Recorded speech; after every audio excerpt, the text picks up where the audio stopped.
या घडामोडींवर राष्ट्रवादी अजित पवार गटाचे जिल्हाध्यक्ष उमेश पाटील यांनी जोरदार टीका केली। किती वेळा जल्लोष करणार, किती वेळा उलट्या फुगड्या खेळायच्या असा सवाल त्यांनी राजन पाटलांचे नाव न घेता उपस्थित केला। आयोगाकडून पुन्हा स्थगिती लागल्याने या प्रकरणात आणखी गुंतागुंत निर्माण झाली असल्याचे ते म्हणाले। उमेश पाटील यांनी निवडणूक आयोगाकडे महत्त्वाची मागणी केली आहे। उज्ज्वला थिटे यांच्या माध्यमातून उच्च न्यायालयात अपील दाखल करण्यात येणार असल्याने उच्च न्यायालयाचा अंतिम निकाल येईपर्यंत अनगर नगराध्यक्षपदाची बिनविरोध निवडणूक जाहीर करू नये अशी विनंती त्यांनी आयोगाकडे केली आहे। अनगरकरांच्या पापाचा घडा जो आहे तो भरत आलेला आहे। हा नियतीचा फेरा आहे।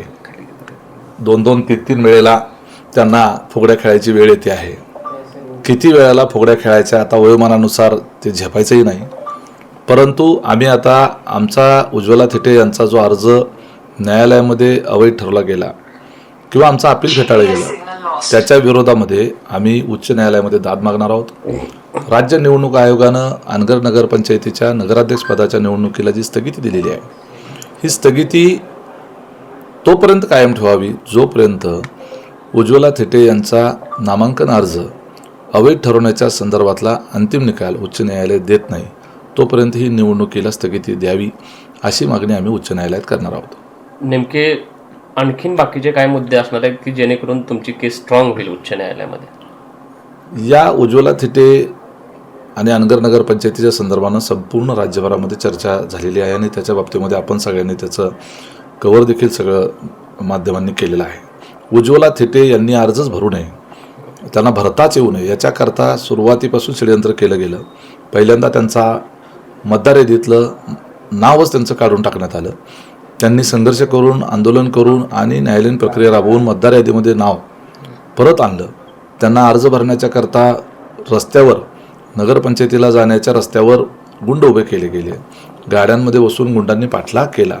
त्यांना अर्ज भरता येणार नाही अशा पद्धतीचे सर्व येनकेन प्रकारे प्रयत्न केले गेले। कसं तरी करून पोलिसांनी मदत केली, पोलीस संरक्षण दिलं आणि शेवटच्या दिवशी त्यांना अर्ज भरण्याच्या करता कार्यालयापर्यंत पोहोचता आलं।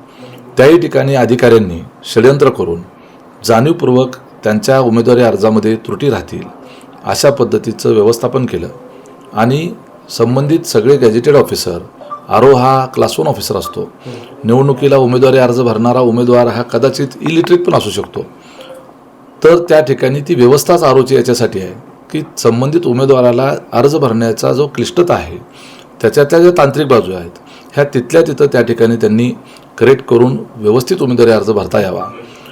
जास्तीत जास्त प्रयत्न कसल्याही परिस्थितीमध्ये एखाद्याचा उमेदवारी अर्ज किंवा निवडणूक लढण्याचा अधिकार डावलला जाऊ नये याच्याकरता प्रयत्न करणं हे आरोची जबाबदारी असते। दुर्दैवानं संबंधित आरोनी अर्ज बाद होण्याच्या षडयंत्राचा भाग होऊन स्वतः त्या प्रक्रियेमध्ये सहभागी होऊन अर्ज बाद होण्याच्या करता त्या ठिकाणी मदत केली आणि तो अर्ज बाद झाला।